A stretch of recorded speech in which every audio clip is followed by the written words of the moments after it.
আসসালামু আলাইকুম আপু এবং ভাইয়ারা, শরীরটা ভীষণ খারাপ, এমন কাশি হয়েছে রাতে ঘুমাইতেও পারি না। তার ভিতরেও আপনাদেরকে একটু বিনোদন দেওয়ার জন্য কিছু রেসিপি বানাই। আজকে দেখেন, আজ তো একটা ইলিশ মাছ দিয়ে কাঁঠালের বিচি দিয়ে কচুরলতি রান্না করব। আপনাদের সাথে শেয়ার না করলে হয় বলেন? প্রথমে কচুরলতি কেটে বেছে নিয়েছি, ধুয়ে নিয়েছি সুন্দর করে। এরপরে আমি মাছটাও কেটে ম্যারিনেট করে নিয়েছি, কাঁঠালের বিচিও বেছে নিয়েছি।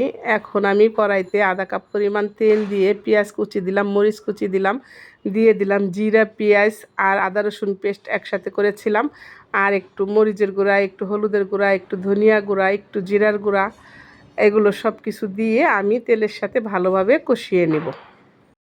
তেলের সাথে ভালোভাবে কষানোর জন্য একটু লবণও লাগবে, আমি স্বাদ মতো লবণ দিয়ে দিলাম। লবণ দিয়ে দিলাম একটু পানি। পানি না দিলে তো আবার মনে করেন মশলাটা কষানো হবে না, নাই তো একটু কাঁচা কাঁচা গন্ধ হতে পারে। এর জন্য মশলাটা একটু কষিয়ে নিলাম।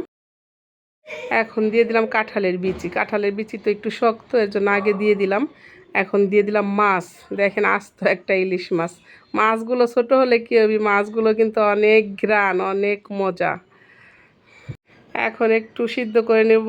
নেওয়ার পরে দিয়ে দিলাম কচুরলতি। কচুরলতি এভাবে দিলাম, ভাবতে পারেন ভেঙে যাবে মাছ। মাছও ভাঙবে না, কচুরলতিও ভাঙবে না। রাঁধুনির হাতের গুণ থাকলে কোনো সমস্যা হয় না, রাঁধুনির হাতের গুণ থাকা লাগে। তো দেখেন, আলতোভাবে আমি একটু ওলট পালট করে নিয়ে এখন দিয়ে দেবো সামান্য পরিমাণ পানি সিদ্ধ হওয়ার জন্য। পানিটা আমি দিয়ে 7-8 মিনিট রান্না করে নেব। এরপরেই হয়ে যাবে আমার কচুরলতির রেসিপি। এইভাবে আপনারাও বাসায় রান্না করে খেয়ে দেখবেন, অনেক টেস্ট লাগে, অন্য কোনো রেসিপি ভালোই লাগবে না আপনার। আজকে আমার এত ক্ষুধা লেগেছে, বিশ্বাস করবেন না আপু এবং ভাইয়ারা। আমি এখন খেয়ে নেব। তো খাওয়াটাও আজকে আপনাদের সাথে শেয়ার করব। দেখেন, ছোটো মাছের চচ্চড়ি করেছি আলু পটল দিয়ে, বেশি করে পেঁয়াজ দিয়ে, আর এই দিকে কচুরমুখী সিদ্ধ করে আস্ত ডিম রান্না করেছি। আরে আমার হয়ে গেছে কচুরলতি রেসিপি ইলিশ মাছ দিয়ে। সবগুলো উপকরণ আমি আমার প্লেটে নিয়ে নিলাম। দেখেন, একটু লেবুও চিপড়ে নিলাম।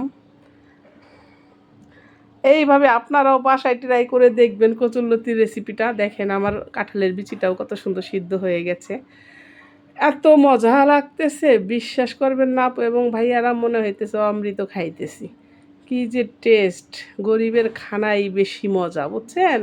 ওই যে রাফি, বড় লোকের বেটা, সে ওই যে ফ্রাইড রাইস, চিকেন ফ্রাই, ওই আবোল তাবোল ছাড়া খায় না। দেখেন, আমরা কত সুন্দর খাবার খেয়ে উঠলাম, এক প্লেট ভাত খাইছি, মাশাআল্লাহ, আলহামদুলিল্লাহ।